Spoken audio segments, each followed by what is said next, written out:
years ago when I went back to the school that had invited me to be the graduation speech of the year, and they'd managed to dig out my old report. And in my report, it wasn't as shiny as I remember it being. I think history had reformed that in my head. I think that I thought of myself as quite a diligent student and always off to class and always pulling in the good marks. The school report told a different story, and it was quite hilarious to have that moment with the principal, who said to me, "I'm not quite sure how you got through your final year." She said, "You weren't there for half of it."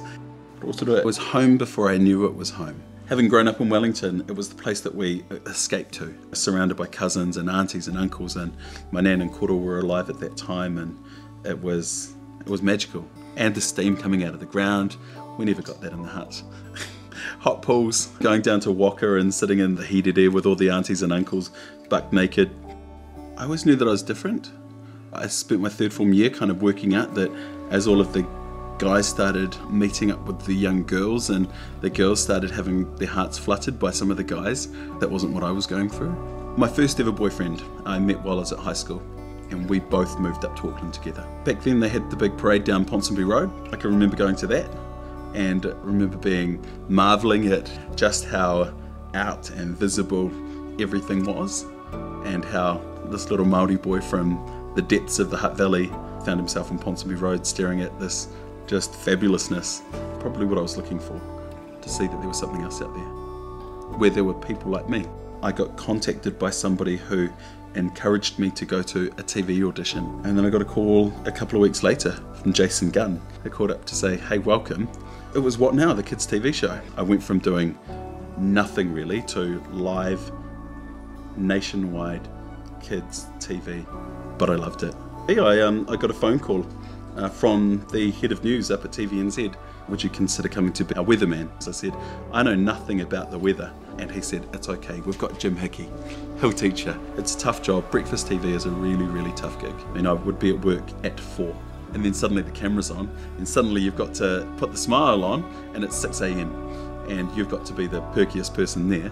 So I didn't miss it actually when I left. While I was there, they convinced me to do Dancing with the Stars. But then after Dancing with the Stars came New Zealand's Got Talent. They got the offer to be the TVNZ Jim Hickey, and I turned it down. There was more that I wanted to do with my life than be the weatherman on the TV. Having kept my eye on politics over the time that I was working in television, I did want to scratch that itch and just see where it would lead. Through the marriage equality campaign, I was passionate about making sure that the legislation went through. It had always frustrated me that my 2 big sisters could get married, but I couldn't because I was gay. And so I campaigned to support it. So it was not long after that I signed up to the party and started getting involved.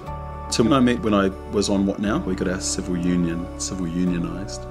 We have a tattoo, we have matching tattoos on our arm, and it says that everything is as it's supposed to be right now.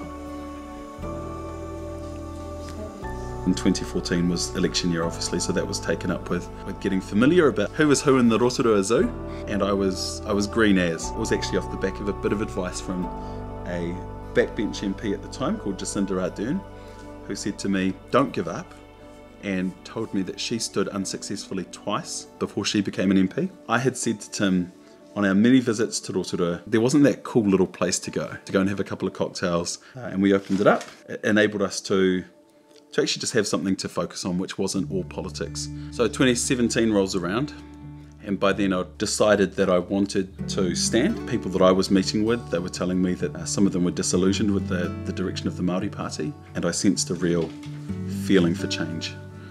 And it was vindicated in the election result that year. It still is a challenging job. The only job that you go to work in, and then 6 o'clock rolls around and everything that's played out in your day is now the first story on the news. The ups and the downs, the announcements and the scandals, all of that plays out really publicly.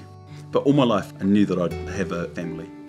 Now I didn't quite know how that was going to happen, but I also knew that it wasn't out of the question. And so search for a surrogate started, ended up finding Tash. She'd always wanted to carry for somebody else, and actually it was a beautiful relationship that we started with her. We'd had the egg donated from another friend. He is the most beautiful ray of sunshine and bundle of joy to have entered our lives.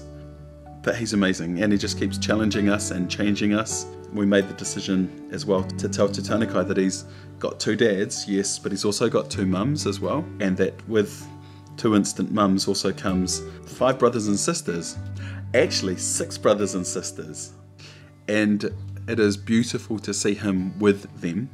I've also, that's why I corrected it from 5 to 6, I've helped another couple out with a baby. I was a donor, and she is a beautiful young girl now. So we keep saying 2022 is the year for number 2, and we're really happy to be allowing that to be a focus of our year.